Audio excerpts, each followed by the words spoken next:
আলগোছে ভালোবাসি। পর্ব ৭। লেখিকা আজরিনা জামি। আয়াত বিছানায় ঘুমিয়ে আছে এলোমেলো ভাবে। আয়াজ এসির পাওয়ার বাড়িয়ে দিল। কারণ আয়াত গরমে ঘেমে যাচ্ছে। তখন কিছুক্ষণ পর আয়াজের ভালোবাসার পরশের সাথে আয়াত ও তার মেলাতে লাগছিল। আয়াজ ও আয়াতের তাল মেলানো দেখে খুশি হয়ে যায়। কিন্তু প্রেমের পরশ একেবারে গভীরে যাওয়ার আগেই আয়াজ বুঝতে পারে আয়াত ঘুমিয়ে পড়েছে। তা দেখে আয়াজের হুঁশ ফিরে ও নিজেকে সংযত করে। আর নিজেকেই নিজে কতগুলো গালি দেয়, কারণ আয়াত তো সজ্ঞানে নেই, এই মুহূর্তেও একটা মেয়ের সুযোগ নিচ্ছিল। যদিও ওর বউ, তাতে কি, তবুও এটা অনুচিত। তাছাড়া আয়াতের এসব মনে না থাকতেও পারে। এমনিতেও আয়াত ওর সাথে ভালো করে কথা বলে না, দূরে দূরে থাকে, এরপর এগুলো হলে ওর মুখ দর্শনই করবে না হয়তো। আয়াজ জামাকাপড় নিয়ে গোসলে গেল। ভালোভাবে গোসল শেষ করে বিছানায় বসতেই দেখলো আয়াত কেমন যেন ছটফট করছে ও বারবার মাথায় হাত দিচ্ছে। ও বুঝতে পারছে আয়াতের মাথা ব্যথা করছে। ও তাড়াতাড়ি করে বাম নিয়ে এলো ড্রয়ার থেকে, তারপর আলতো করে তা দিয়ে আয়াতের মাথা টিপতে লাগলো। কিন্তু আজ যেন তাড়াতাড়ি ব্যথাটা কমছে না। প্রায় ঘন্টাখানিক পর আয়াত শান্ত হয়ে ঘুমিয়ে গেল আবার। ওকে শান্ত হয়ে ঘুমিয়ে যেতে দেখে আয়াজ শান্তির নিঃশ্বাস নিল। এতক্ষণ আয়াতকে ছটফট করতে দেখে ওর মনে হচ্ছিল যেন ওর দমটা আটকে আছে। আয়াজ আয়াতকে বুকে নিয়ে ঘুমিয়ে গেল। মেয়েটা আসছেন না কেন আরাম? মায়ের কথায় আরাম তার দিকে তাকিয়ে বলল, আজ আর আসবে না মা। বাবা তো বললেন বেরিয়ে পড়েছে অনেক আগেই। আর আয়াত তো বলল আসবে, তাহলে আসবে না কেন? কোথায় আয়াত? আয়াত সেফ আছে, টেনশন নিও না। সেফ আছে, কিন্তু কোথায় আছে? কার সাথে আছে? তুমি কি আজকের ডেট ভুলে গেছো? কাল ওর ইনজেকশন নিতে হবে। কিচ্ছু ভুলিনি আমি। কাল সকালেই আমি আয়াতকে নিয়ে আসবো। তারপর এখানেই ডাক্তার ডেকে আর প্রয়োজনীয় জিনিসপত্র এনে এখানেই ইনজেকশন দিয়ে নেব। জান ভাইয়া জান, কি কালকেও সারাদিন ঘুমিয়ে থাকবে? কথাটা শুনে আরাব অসহায় ভাবে আনাফের দিকে তাকালো। আনাফ পাজেল মিলাচ্ছে আর ওর দিকে না তাকিয়েই কথাটা বলেছে। আরাব ছোট্ট করে বলল, জান ঘুমিয়ে থাকলে আমার ভালো লাগে না। আরাব আনাফের কাছে গিয়ে ওকে কোলে নিয়ে বলল, আমাদেরও ভালো লাগে না। কিন্তু কি করব, তোমার জানকে একেবারে সুস্থ থাকতে হলে তো ইনজেকশন নিতেই হবে। আয়েশা তালুকদার একটা দীর্ঘশ্বাস ফেললেন। ওনার বুকটা ভার হয়ে উঠেছে। তিনি বললেন, অনেক হয়েছে আয়াত, যেহেতু আসবে না তোমরা দুজন খেয়ে নাও। আনাফ বলল, আজকে তুমি খাইয়ে দেবে মামুনি? জান ভাইয়া খালি বেশি বেশি দেয়, আমি চিবুতে পারি না। খাওয়ার সময় খালি আমাকে মেরে ফেলার ধান্দায় থাকে। আরাব আনাফের মাথায় গাঁটটা মেরে বলল, আমি তোকে মারার ধান্দায় থাকি না, তুই আমার আঙ্গুলের উপর হামলা করার ধান্দায় থাকিস। আমি কি হুদাই হামলা করি? তোমার আঙ্গুলগুলোই তো মনে হয় আমার দাঁতে ঘুষি মারে। তাই তো আমার দাঁতগুলো তোমার আঙ্গুলের উপর হামলা করে। এখানে আমি কি করলাম? তখন আয়েশা তালুকদার বললেন, তোমাদের দুজনের ঝগড়া শেষ হলে তাড়াতাড়ি ডাইনিং নিয়ে এসো। আমি কিন্তু 1 মিনিটের বেশি অপেক্ষা করব না। আর যদি অপেক্ষা করতে হয় তাহলে দুটোই আজ আমার হাতে মার খাবে বলে দিলাম। মামনি, তুমি এত বড় বড় ছেলেদের মারতে পারবে? তাহলে এখন মেরে দেখাই কিভাবে মারবো। না না, আমরা আসছি। আনাফ আরাবের হাত ধরে বলল, তাড়াতাড়ি চলো, এখন মামনির হাতে মার খেয়ে মান সম্মান ডুবাতে চাই না। তোমার মান সম্মান না থাকলেও আমার আছে, কারণ আমি আহিয়ানা আয়াত চৌধুরীর জামাই আনাফ আজান চৌধুরী। কথাটা শুনে আরাব হাসলো আর ওর সাথে চলল। ওরা বসতেই আয়েশা তালুকদার খাবার সার্ভ করলেন। আর আনফকে খাইয়ে দিলেন। সকালবেলা আয়াত ঘুম থেকে উঠে দেখলো আয়াত গুটিসুটি মেরে ওর বুকে ঘুমিয়ে আছে।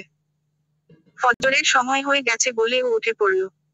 আয়াতকে ডাকতে গিয়েও ডাকলো না, আবার কি মনে করে। আয়াত তো নড়াচড়া করলো না। আয়াজ নামাজ পড়ে নিচে গেল আয়াতের জন্য খাবার রান্না করতে। আয়াজ রান্না শেষ করে দেখলো এখনো আয়াত ঘুমিয়ে আছে। ও ডাকলো আয়াতকে, আয়াত পিকপিক করে চোখ খুললো, কিন্তু আলোর কারণে আবার চোখ বুজে ফেলল। ও আস্তে আস্তে চোখ খুলে বসলো। আর সামনে আয়াজকে দেখতে পেল। মাথা প্রচন্ড ব্যথা দেখে ও মাথায় হাত দিল আর কালকে রাতের কথা চিন্তা করতে লাগলো।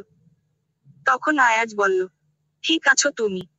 আয়াত আয়াজের দিকে তাকিয়ে বলল, আমি এখানে কিভাবে এলাম? আমি তো জঙ্গলের বাড়িটাই ছিলাম। আয়াজ ওষুধ বের করে আয়াতের দিকে এগিয়ে দিয়ে বলল, নিশ্চয়ই অনেক মাথা ব্যথা করছে, এটা খেয়ে নাও। আয়াতের চোখ লাল হয়ে আছে। ও ওষুধের দিকে তাকিয়ে বলল, আমি আগে শাওয়ার নেব। ভালো লাগছে না। আয়াত বিছানা ছেড়ে দাঁড়ালো। ওর খুব কষ্ট হচ্ছে, তবে আয়াজকে বুঝতে দিল না। ও কোনোমতে নিজেকে সামলে বলল, আপনার একটা টি শার্ট আর ট্রাউজার দিন। আমি জানি তোমার মাথা ব্যথা করছে, আগে ওষুধটা খাও, ভালো লাগবে। না, এই ওষুধ আমার জন্য ঠিক হবে না। আমার ফোনটা দিন, ভাইয়াকে বলছি এসে নিয়ে যাবে। আপাতত আমি গোসল করব। আসিয়ান ভাইয়া। না বড় ভাইয়া, আজ আমি মায়ের কাছে থাকবো। কালকে রাতেই যেতাম কিন্তু হলো না। আমি গোসলে ঢুকছি, আপনি জামা কাপড় গুলো দিয়ে দিন। বলেই আয়াত ওয়াশরুমে ঢুকলো। নিজেকে সামলাতে না পেরে নিচে বসে পড়লো ও বড় বড় শ্বাস নিল। আর বলল, তোমার শরীরে কাল ড্রাগস ঢুকেছে আয়াত, এটুকু কষ্ট তো করতেই হবে। আজকে তো ইনজেকশন নেওয়ার ডেট। মাথাটাও প্রচন্ড ব্যথা করছে। আয়াজ কিছু বুঝে ওঠার আগেই এখান থেকে বেরোতে হবে। তখন আয়াজ নক করলো, জামা কাপড় নিতে বলছে। আয়াত হাত বের করে জামা কাপড় নিল। তারপর শাওয়ারের নিচে দাঁড়ালো।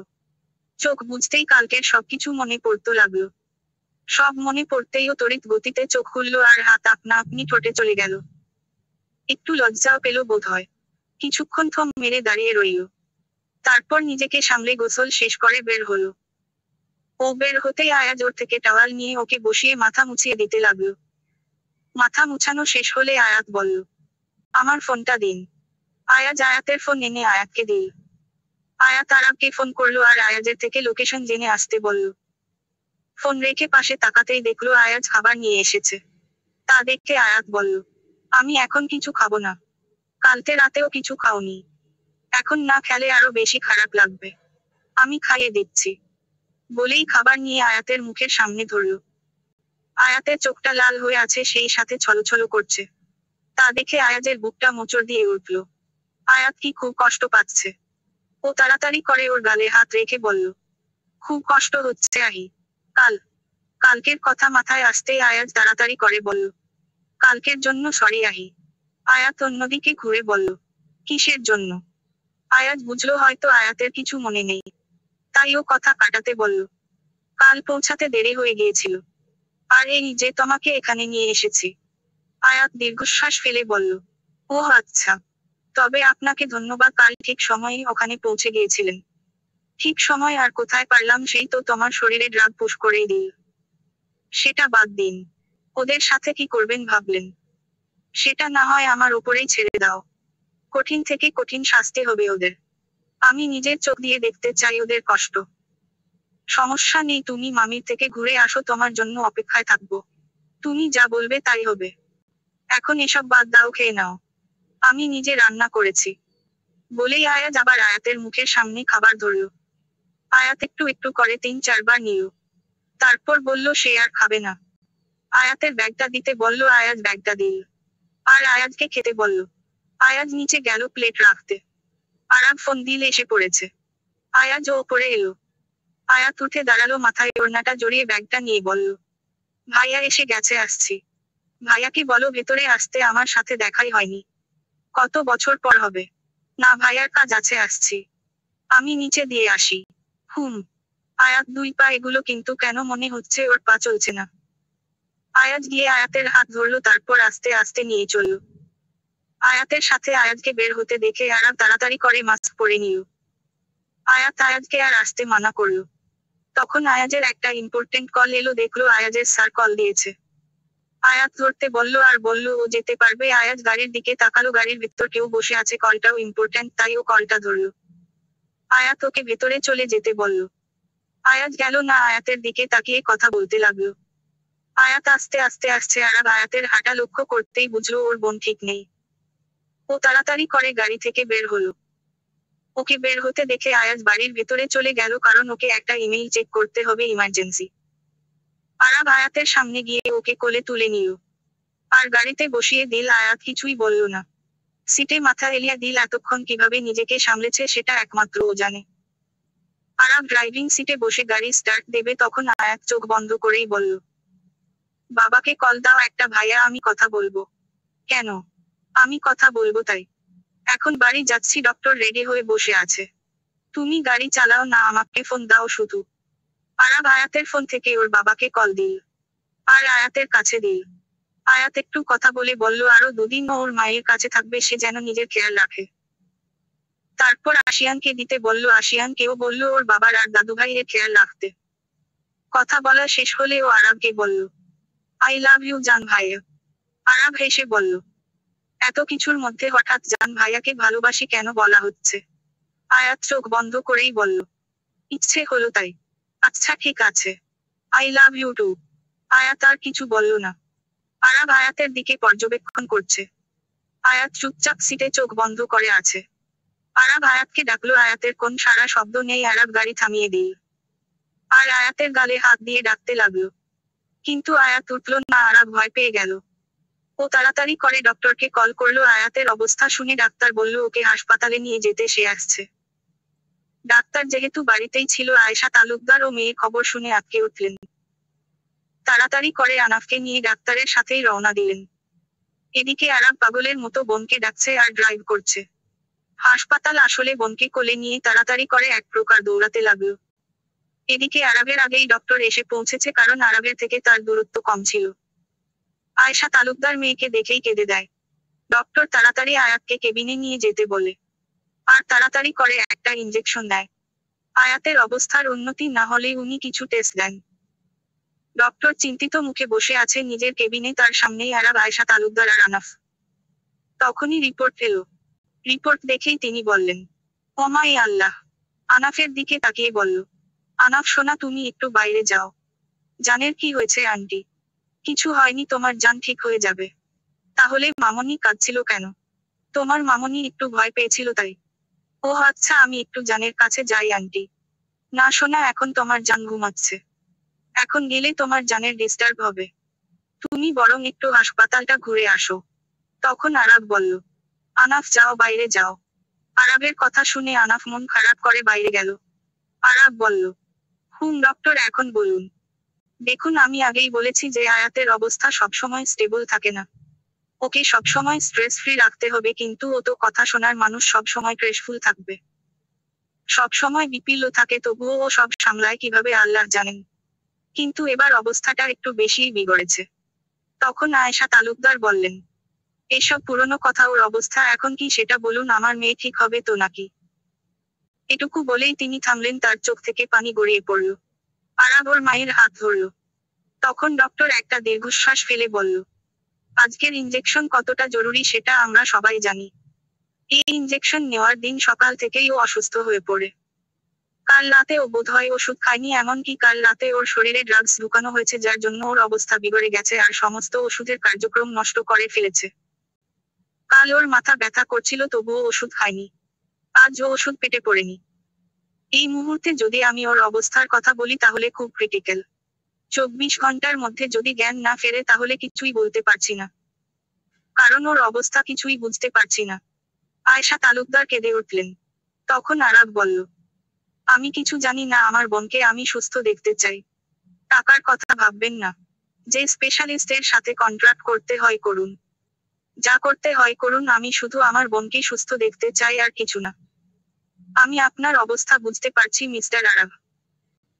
আমি চেষ্টা করছি। আমি দুজন ডক্টরের সাথে কন্ট্রাক্ট করেছি, তারা আমাকে জানাবে বলেছে কি করলে আয়াতের অবস্থা স্টেবল করা যাবে। তবে ড্রাগস না ঢুকলে হয়তো অবস্থা এতটা বেগতিক হতো না। এই ড্রাগসের জন্য ইনজেকশনটাও ঠিকভাবে কাজ করছে না। আমি আরো ডক্টরদের নিয়ে বোর্ড বসাচ্ছি। বলেই ডক্টর তাড়াতাড়ি করে বেরিয়ে গেল। আরাব ওর মাকে জড়িয়ে ধরল। ওর নিজের ও চোখ থেকে পানি গড়িয়ে পড়ল। ও তখনকার কথা ভাবলো যখন আয়াত ওকে আই লাভ ইউ বলেছিল। তার মানে আয়াত ওর অবস্থা বুঝতে পারছিল, এই জন্যই বাবার সাথে কথা বলল। কিছুক্ষণ পর ডক্টর জানালো একটা ইনজেকশন লাগবে, যার দাম 2 লাখ টাকা। সেটা মেক্সিকো থেকে আনতে হবে ইমার্জেন্সি। ওটা নিলেই আয়াত সুস্থ হয়ে উঠবে আপাতত। আর ওই ওষুধটার জন্য আগে থেকে অর্ডার করতে হয়, আনার ব্যবস্থা করতে হয়। এভাবে চাইলেই হুট করে আনতে পারবে না। কথাটা শুনে আরাব বলল, ডক্টর এ সি আর মিস্টার এ সির কাছে এসব অসম্ভব বলে কিছুই নেই। ও নিজের ক্ষমতা খাটিয়ে 5 ঘন্টার মধ্যে ইনজেকশন আনিয়ে নিল। আর ডক্টর সেটা পুশ করে দিল। আর বলল, চিন্তার কোন কারণ নেই, আয়াতের ইমপ্রুভমেন্ট হচ্ছে। ইনজেকশনটা দেওয়ার 12 ঘন্টা পর আয়াতের জ্ঞান ফিরবে। সব শুনে আরাব আর আয়েশা তালুকদার শান্ত হলেন। আরাব আয়াতের কেবিনে ঢুকলো, আয়াতের মাথায় হাত বুলিয়ে দিয়ে বলল, আর কত সহ্য করবি বনু? 9-10টা বছর ধরে তো সহ্যই করে যাচ্ছিস। আজ যদি ইনজেকশনটা না পেতাম, তোর 24 ঘন্টার মধ্যে জ্ঞান না ফিরতো, তাহলে কি করতাম আমরা? তাড়াতাড়ি সুস্থ হয়ে যাব, এবার আর দেরি করব না। তোর এই অবস্থার জন্য যে দায়ী তাকে কঠিন শাস্তি দেব। আর ড্রাগস তোর জীবনের একটা অভিশাপ। তখনও জোর করে তোর শরীরে ড্রাগস দিয়েছিল আর কালও জোর করেই দিয়েছে। আয়াত ছিল বলে আমি বেশি গুরুত্ব দেইনি। যেটা আমার ভুল হয়েছে মাফ করে দিস আমায়। তোর জান ভাইয়া তোকে ঠিক মতো প্রোটেক্ট করতে পারেনি। তবে কথা দিচ্ছি এরপর যাই হোক না কেন তোর জান ভাইয়া সবসময় তোর পাশে থাকবে। ভালোবাসি আয়াত, ভীষণ ভালোবাসি তোকে। তোর কিছু হয়ে গেলে আমি আর মা বাঁচতে পারবো না। আই লাভ ইউ বনু, আই লাভ ইউ লট। তাড়াতাড়ি সুস্থ হয়ে যা। বলতে বলতে আরাবের চোখ দিয়ে পানি গড়িয়ে পড়ল। ও আরো কিছুক্ষণ পর নিজেকে সামলে আয়াতের কেবিন থেকে বেরিয়ে সামনে তাকাতেই চমকে উঠল একজনকে দেখে। ওকে দেখে বোঝাই যাচ্ছে মানুষটাকে ও একদমই আশা করেনি। আরাব বেরিয়েই দেখলো আসাদ খান আনাফের সাথে ঝগড়া করছে। আনাফ বলছে, এই যে আঙ্কেল, আমি মোটেও অন্যদিকে তাকিয়ে চলছিলাম না। আপনি চলছিলেন। আপনি একজন বড় মানুষ হয়েও বাচ্চাকে ধাক্কা মারলেন, আপনার কি বুদ্ধি নেই? আসাদ খান বললেন, ভুল করলে সেটা স্বীকার করতে হয় পিচ্চি। তাছাড়া বড়দের সাথে এইভাবে কথা বলতে হয় না। এই যে মোটেও আমাকে পিচ্চি বলবেন না। আমি পিচ্চি নই, আমি বড় হয়ে গেছি। তাছাড়া আমি ভুল করিনি, ভুল আপনি করেছেন। তাহলে তো বলতে হবে তুমিও তো বড় হয়েছো, তাহলে তুমি তো একটু দেখে চলতে পারতে। তখন আরাব এলো আর বলল, আনাফ কি হচ্ছে কি? উনি তোমার থেকে বড়, তুমি এভাবে কথা বলছো কেন? আনাফ আরাবের দিকে তাকিয়ে বলল, দেখো না জান ভাইয়া, আমি জানের কেবিনে যাচ্ছিলাম তখন উনি আমাকে ধাক্কা মারলেন। আবার আমাকেই বলছিলেন আমি নাকি দেখে চলতে পারি না, আমার ভুল হয়েছে। মূলত উনি তাড়াহুড়ো করে আসতে গিয়ে ধাক্কা লেগেছে। আসাদ খান এবার আরাবের দিকে তাকালো। আরাবের মুখে মাস্ক দেখে হয়তো তাকে চিনতে পারল না। আরাব আনাফের দিকে তাকিয়ে বলল, যেটাই হোক তোমার এভাবে কথা বলা উচিত হয়নি। আঙ্কেলকে সরি বলো। আমি বলবো না, জান বলেছে তোমার দ্বারা ভুল না হলে কখনো ভুল স্বীকার করবে না আর সরিও বলবে না। আমি তো ভুল করিনি, তাহলে সরি বলবো কেন? তখন আসাদ খান বললেন, আচ্ছা পিচ্চি, আমিই সরি।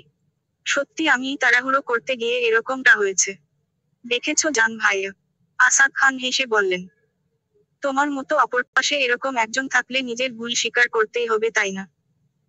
যাই হোক, আমার একটু তাড়া আছে, নিজের খেয়াল রেখো আর হাসপাতালে একা একা ঘুরো না।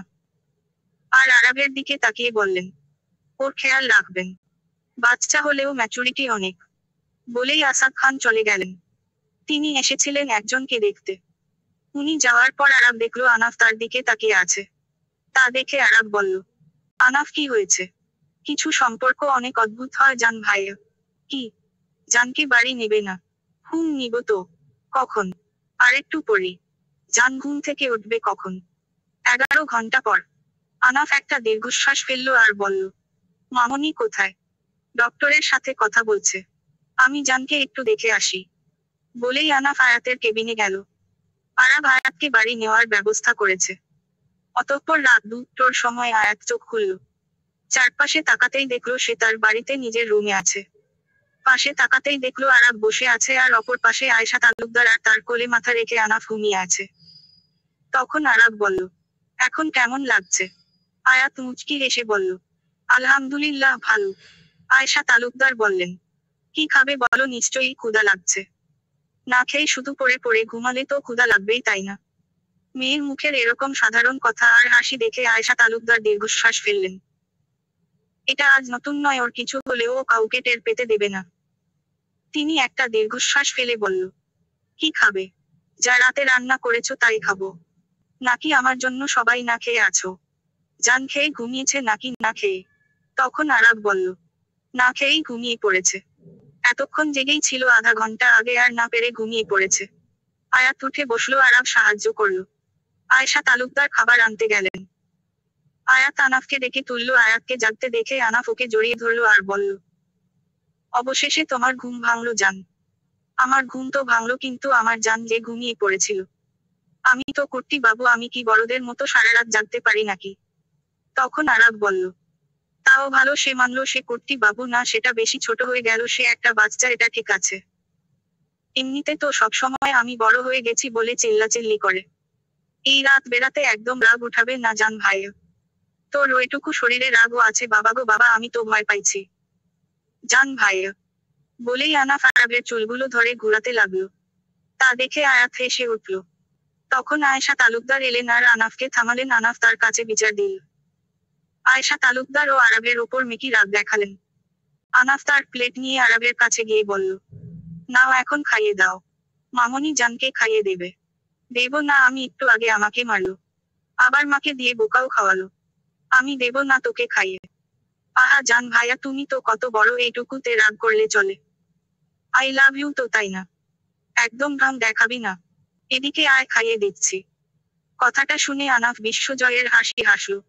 আয়েশা তালুকদার আর আয়াতও হাসল। অতঃপর ওদের খাওয়া শেষ হলে আয়াত সবাইকে ঘুমানোর জন্য পাঠিয়ে দিল। আয়াত বসে বসে নিজের জীবনের হিসাব মেলাতে লাগল।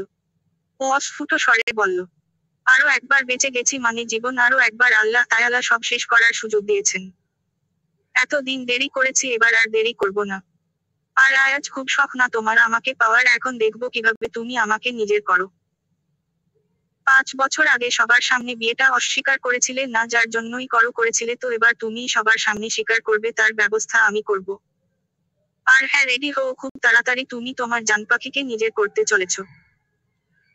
কালকে করনি, সুযোগ থাকা সত্ত্বেও আমি কাল গ্রোয়িং কার্ড দিয়েছিলাম, কিন্তু কিছু করনি, যার জন্য আমি একটু ইমপ্রেস হয়েছি। যাক, জামাইটা আমার ভালোই আছে। এতদিন আমার কঠোরতা দেখেছো, এবার একটু ভালোবাসা দেখবে, দেখি তোমার হজম হয় নাকি। হজম হতো যদি নিজের জন্য দেখতে, কিন্তু। বলেই আয়াত হাসল। দুদিনে আয়াত পুরোটাই সুস্থ, আর আজ ও একেবারে ভার্সিটি গেল। ওকে ভার্সিটি দেখে আয়াজ খুশি হয়ে গেল। ও তাড়াতাড়ি করে আয়াতের কাছে গিয়ে বলল, কেমন আছো? আয়াত হেসে বলল, আলহামদুলিল্লাহ ভালো, আপনি? আলহামদুলিল্লাহ ভালো। আয়াত আয়াজের কানে কানে বলল, আজ ওদের ব্যবস্থা করবেন তো? আয়াজ হেসে বলল, তা আর বলতে। তা ওরা কোথায় আছে, গোডাউনে নাকি জেলে? কথাটা শুনে আয়াজ থতমত খেল। তা দেখে আয়াত হেসে উঠল। তখন আয়াজ বুঝতে পারল আয়াতের সব মনে পড়ে গেছে। তাই ও বলল, আরে এত ঢুলছেন কেন? আপনার জন্য আমিও সোজা হয়ে দাঁড়াতে পারছি না। নিজে ঢুলে আমাকে বলে ইসস। কথাটা শুনে আয়াতের হাসি বন্ধ হয়ে গেল। তখন আয়াজ হেসে উঠল। আয়াত আবার মনে করে বলল, একটা মাতাল মেয়ের কাছে হেরে সেই লেবুর রস খেতে হলো, ওই মুখটা দেখার মতো হয়েছিল। কথাটা শুনে আয়াজের হাসি গায়েব হয়ে গেল, আর ও সেই টেস্টের কথা ভাবল। ওর চোখ মুখ খিচে এলো। তা দেখে আয়াত জোরে জোরে হাসতে লাগলো। এবার আয়াজ ও আয়াতের হাসি দেখে হাসতে লাগলো। ওদের দুজনকে হাসতে দেখে অনিক, ফারহান, সজীব, রোজা আর আফিয়া হা করে দেখতে লাগলো। ওদের ভেতরে কি কথা হয়েছে সেটা ওরা শোনেনি।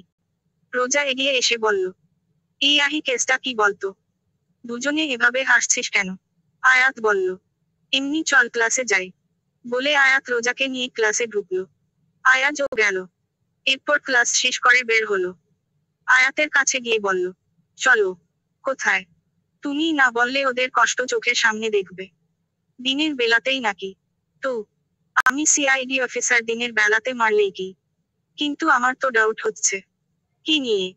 এই যে আপনি সিআইডি হিসেবে ওদের ধরেছেন নাকি অন্য কিছু হিসেবে? আমার জানপাখির দিকে নজর দিয়েছে, আগে নিজে কিছু করি, তারপর না হয় আইনিভাবে করব। তো এখনই যাবেন?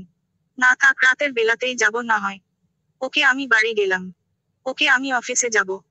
আয়াজ চলে গেল। তখন আয়াত বাঁকা হাসি দিয়ে বলল, রাতে ওখানে গিয়ে কাউকে পাবে না আয়াজ। আমি জানি তুমি প্রফেসর মাহবুব আর জারিফের এক চোখ পরের দিনই তুলে ফেলেছ। আর আমিও জানি তুমি ওদেরকে মেরে ফেলবে। কিন্তু তুমি ওদের মারলে যে আমার স্বার্থ হাসিল হবে না। তুমি সিআইডি অফিসার হলে কি হবে, কিছু কিছু জায়গায় বড্ড বোকা। ওদের বসও আছে আর আমাকে সেখান অবধি পৌঁছাতে হবে, তাছাড়া মালিনী ওর বিষয়টাও তো জানতে হবে। যতদূর খোঁজ নিয়েছি, ওর সাথে আমার সবথেকে কাছের শত্রুর সম্পর্ক আছে। ওদের থেকেই সব জানতে হবে, কিন্তু তোমার সামনে পসিবল না। তাই তো তোমার ডেরা থেকে আমার ডেরায় নিয়ে আসতে হলো। জান ভাইয়া এতক্ষণে ট্রিটমেন্টও শুরু করে দিয়েছে জারিফের। আয়াত বাড়ি যেতেই আহনাফ চৌধুরী ওকে জড়িয়ে ধরলেন, কারণ তিনি জানেন আয়াতের উপর দিয়ে দুদিন কি গেছে। আয়াত কিছু বলল না। আয়াত ফিরছে শুনে আশিয়ান আর আদিয়ান চৌধুরীও বাড়ি ফিরেছে। সবাই দুপুরের খাবার খেতে বসেছে, এমন সময় আয়াত হুট করেই বলল, আমি বিয়ে করব, আমার জন্য ছেলে দেখুন আপনারা। আয়াতের বিয়ের কথা শুনে সকলে ওর দিকে অবাক হয়ে তাকালো। আদিয়ান চৌধুরী বললেন, মানে তোমার বিয়ে? তো কি বয়স হচ্ছে না? তখন আশিয়ান বলল, তোর বিয়ে তো আয়াজের সাথে হয়ে গেছে, তাই না? উনি তো আর বিয়েটা মানেননি তখন, তাই না? এখন আমিও মানি না আমি বিয়ে করব, ব্যাস আমার জন্য ছেলে দেখো তোমরা। তখন আদিয়ান চৌধুরী বললেন, দেখো আমাদের বংশে একবারই বিয়ে হয়, তো কি আমি না হয় দুটো করব? তাছাড়া আমরা দুজন কেউই বিয়েটা মানি না, সেই হিসেবে ওই বিয়ের কোন ভ্যালু নেই। দাদুভাই অসুস্থ হওয়ার সময় বলেছিল বিয়েটা করতে আমাদের। তিনি দেখতে চেয়েছিলেন আমাদের বিয়ে, কারণ তিনি আশঙ্কা করছিলেন তিনি যদি আর না বাঁচেন। যার জন্য আয়াজ শুধু তাকে শান্তি দেওয়ার জন্য বিয়েটা করেছিল, দ্যাটস এনাফ। তার সুস্থ হওয়ার সাথে সাথে আমাদের বিয়ের পার্টও চুকে গেছে। আমি কিছু জানি না আমি বিয়ে করব, আর তোমরা যদি না পারো আমাকে বলো, আমি আমার জানকে বলছি আমরাই না হয় বিয়ের অ্যারেঞ্জ করব। এখানে আবার জান এলো কোথা থেকে? তুমি কি রিলেশনশিপে আছো? হ্যাঁ আছি তো। তুমি রিলেশনশিপে আছো তাও আবার গর্ব করে বলছো? তো কি করব? বিয়ে হয়ে গেছে, কিন্তু আমার বর বিয়ে মানে না এখন আমি সারা জীবন একা থাকবো নাকি? আহি এটা কিন্তু বেশি হয়ে যাচ্ছে। তুমি বিবাহিত, তাতে কি হয়েছে? বাবা তুমি কিছু বলো। বলেই আদিয়ান চৌধুরী আহনাফ চৌধুরীর দিকে তাকালেন। আহনাফ চৌধুরী আয়াতের দিকে তাকিয়ে বললেন, তাদের বিয়ে দেওয়া হয়েছিল, এখন তারা যদি না মানে তাহলে আর কি করার আদিয়ান? ওরা যদি বিয়েটা ভেঙে অন্য কারো সাথে নিজেদের জড়িয়ে নেয় সেটা ওদের ব্যাপার, আমি এই বিষয়ে ওদের কিছু বলবো না। তালাক বিষয়টা বুঝতে পারছো বাবা? সব বুঝতে পারছি, সেই সাথে আমার নাতি নাতনিদের ভালো থাকাও তো বুঝতে হবে। তার আগে জানতে হবে আয়াজ কি চায়। তখন আয়াত বলল, আয়াজকে জিজ্ঞেস কেন করতে হবে? মানে এখানে ওর মতামতের প্রাধান্য বেশি দেওয়া হচ্ছে। দেখো আয়াত, আমি একটা কথা বলি, সবকিছুরই একটা শেষ সুযোগ দেওয়া উচিত। যদি আয়াজ এখন তোমার সাথে সংসার করতে চায়, তোমাদের বিয়েটা মানে, তাহলে আমার মতামত তোমার ওকে একটা শেষ সুযোগ দেওয়া। আয়াত কিছু বলল না, উঠে চলে যেতে নিল। তখন আহনাফ চৌধুরী বললেন, তোমার মতামত কি? তাহলে জানিয়ে যাও। আয়াত না ঘুরেই বলল, তোমাদের জন্য শেষ সুযোগ দিচ্ছি। তবে আয়াত যদি না মানে তাহলে আমার বিয়ে তাড়াতাড়ি করাবে, আর 15 দিনের মধ্যেই। বলেই হনহন করে চলে গেল। ওর মুখে অদ্ভুত হাসি।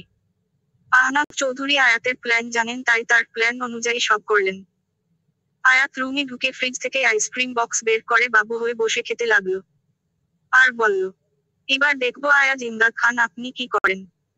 আজ না হয় কাল কিন্তু জাওয়াদ খানও আপনার বিয়ের কথা তুলবে। দেখবো আমাকে পাওয়ার জন্য জাওয়াদ খানকে কি বলে নাকচ করেন। সন্ধ্যায় চৌধুরী বাড়ির সবাইকে জাওয়াদ খান খান বাড়িতে ডেকেছে। তাই চৌধুরী পরিবার মিলে খান বাড়িতে গেল। আয়াত গিয়ে ওর দাদুভাইয়ের ওখানে চুপটি করে বসে রইল। আয়াজ এখনো বাড়িতে আসেনি, ও আসলেই নাকি জাওয়াদ খান কিছু বলবেন। সবাই মিলে কথাবার্তা বলছে, এমন সময় হুট করে আদিয়ান চৌধুরী বললেন, তা সবাইকে দেখছি জারিফ কোথায়? তখন জাওয়াদ খান বললেন, অনেকদিন পর দেশে ফিরলো তো, তাই বন্ধু বান্ধব ধরেছে ট্যুরে যেতে হবে। 1 মাসে সব গুছিয়ে 3 দিন হলো ট্যুরে গেছে। কথাটা শুনে আয়াত হেসে বলল, জারিফ ভাইয়া মনে হয় দারুণ ট্যুর এনজয় করছে। ট্যুর করা ভালো, কে বলতে পারে কখন কার শেষ সময় এসে যায়। মানে কখন কোন কাজে ব্যস্ত হয়ে পড়ে বলা তো যায় না। সময় থাকতে ট্যুর দেওয়া ভালো। কথাটা শুনে সবাই অবাক হলো। জাওয়াদ খান তীক্ষ্ণ দৃষ্টিতে আয়াতকে দেখল। আয়াত ডোন্ট কেয়ার ভাব নিয়ে বসে রইল, আর তখন রাগতে রাগতে আয়াজ বাড়িতে ঢুকলো। আয়াজকে আসতে দেখে জাওয়াদ খান বললেন, আয়াজ তোমার সাথে কথা আছে, তাড়াতাড়ি ফ্রেশ হয়ে আসো। আমি আজ কারো সাথে কথা বলবো না। ওর কণ্ঠ শুনেই বোঝা যাচ্ছে খুব রেগে আছে। তাই জাওয়াদ খান বললেন, অফিসে কিছু হয়েছে, এত রেগে আছো কেন? আমি রেগে নেই। বলেই ধূপধাপ্পা ফেলে উপরে গিয়ে অনেক শব্দ করে দরজা আটকে দিল। ওর দরজা আটকানোর শব্দে সবাই কেঁপে উঠল। আর কেউ কারণ না বুঝলেও আয়াত ঠিকই বুঝল। ও একটা দীর্ঘশ্বাস ফেলল। তখন আহনাফ চৌধুরী বললেন, জাওয়াদ তুমি যা বলতে চাইছিলে বলে ফেলো। আয়াজকে দেখে বোঝাই যাচ্ছে ও রেগে আছে, আর ও রেগে থাকলে কারো সাথে কথা বলে না। ছোটবেলায় আয়াত শুধু সামলাতে পারতো, আর এখন তো বড় হয়ে গেছে। এখন তো বোধহয় আয়াত ও সামলাতে পারবে না। আয়াত কিছু বলল না। জাওয়াদ খান বললেন, আসলে আয়াতকে সামলে রেখে বললে ভালো হতো। তখন আয়াত বলল, তাহলে আমরা না হয় কাল সকালে কথা বলি আয়াজের সামনে। তুমি না থাকলেও চলবে আহিয়ানা, এখানে শুধু বড়দের প্রয়োজন। ওকে সমস্যা নেই। আমি বরং চলে যাচ্ছি, আপনারা বড়রা কথা বলুন। বলেই আয়াত উঠে দাঁড়ালো। তখন আলিয়া চৌধুরী বললেন, এই কোথায় যাচ্ছি শাহি? খাবারটা খেয়ে যা। বড়রা খেলেই হয়ে যাবে। আমার খেতে হবে না। কথাটা শুনে আদিয়ান চৌধুরী বললেন, আমার মেয়ের যেখানে থাকা নিয়ে প্রশ্ন উঠে সেখানে আমিও থাকবো না। তখন জাওয়াদ খান বললেন, আরে রাগ করছিস কেন আদি? আসলে বিয়ের ব্যাপারে কথা বলতাম। এখানে আহি তো ছোট তাই এমনি বলেছিলাম সরি আহি। বিয়ের কথা শুনে সবাই একসাথে বলে উঠল, বিয়ে? জাওয়াদ খান বললেন, হ্যাঁ বিয়ে। আয়াত না জানার ভান করে বললেন, কার বিয়ে বড় ফুপা? আয়াজ আর আফিয়ার। কথাটা শুনে মনে হলো কিছুজনের ছাড়া বাকি সবার মাথায় বাজ পড়ল। আয়াত মুচকি হাসল। আহনাফ চৌধুরী বললেন, আয়াজের বিয়ে তাও আফিয়ার সাথে? জি বাবা। আসলে আফিয়া আমার একমাত্র মেয়ে, ওকে নিজের থেকে দূরে রাখতে চাই না। আয়াজ ইস্টাবলিশ ছেলে ও তাই আমি ভেবেছি ওদের দুজনের হাত এক করে দিই। আমার মেয়েও আমার কাছেই রইল। তখন আয়াত ফট করে বলল, জারিফ ভাইয়াও তো ইস্টাবলিশ ছেলে, এত বছর বিদেশেও ছিল। তাহলে তার সাথেই দিন না। আয়াজকে নিয়ে আবার পড়লেন কেন? তখন জাওয়াদ খান রেগে বললেন, তোমার কোন অপিনিয়ন চাইনি আমি। আমার মেয়ের বিয়ে আমি যার সাথে ইচ্ছে তার সাথে দেব, তোমার তাতে কি? আরে আপনি ইস্টাবলিশের কথা বললেন তাই আমি আরো একটা অপশন দেখালাম, এই যা। যার সাথে ইচ্ছে তার সাথে বিয়ে দিন, আমার তাতে কি? আমার তো চিন্তা হচ্ছে আমি ওদের বিয়েতে কি পরবো, গাউন নাকি লেহেঙ্গা? আচ্ছা কি রঙের পরা যায়, সাদা নাকি কালা? আরে বিয়ের ভেতর এগুলো কেউ পরে নাকি, আমি বরং লাল রঙের একটা লেহেঙ্গা পরবো। সাথে ঝিকিমিকি হিজাবও সেই লাগবে। আয়াতের কথায় সবাই অবাক হয়ে আয়াতকে দেখছে। এদিকে আহনাফ চৌধুরীর আয়াতের কথা শুনে হাসি পাচ্ছে। তখন হুট করে আয়াতের গালে একটা থাপ্পড় পড়ল। তা দেখে সবাই চমকে উঠল। আয়াত পাশে তাকাতেই দেখলো আয়াজ অগ্নিচক্ষু নিয়ে ওর দিকে তাকিয়ে আছে। আয়াতকে দেখে কি ভেবে আবার নিচে এসেছিল আর এসেই শুনল সবকিছু। আয়াজ চিবিয়ে চিবিয়ে বলল, তোর জামাইয়ের বিয়ের কথা হচ্ছে আর তুই ভাবছিস তোর জামাইয়ের বিয়েতে কি ড্রেস পরবি? আয়াজের রাগ দেখে আয়াত হাসলো আর আয়াজের দিকে তাকিয়ে বলল, আশিয়ান ভাইয়ার বিয়েতে কি বলেছিলাম নীলু তো? তো কি বলবো, 5 বছর আগেই তো আপনি সবার সামনে বলেছিলেন আপনি আমাদের বিয়েটা মানেন না। সেই হিসেবে সবাই ধরেই নিয়েছে আপনি আমার স্বামী না। সেই কারণেই তো বড় ফুপা সাহস পেয়েছে আপনার বিয়ের কথা তুলতে। আমি মানি আর না মানি তুই আমার বউ, এটাই কথা। না আয়াজ, এটা কোন কথা নয়। আমি এখন এই বিয়ে মানি না। তুই আমার বউ আর সারা জীবন তাই থাকবি। না। আয়াজ কথাটা শুনে থেমে গেল।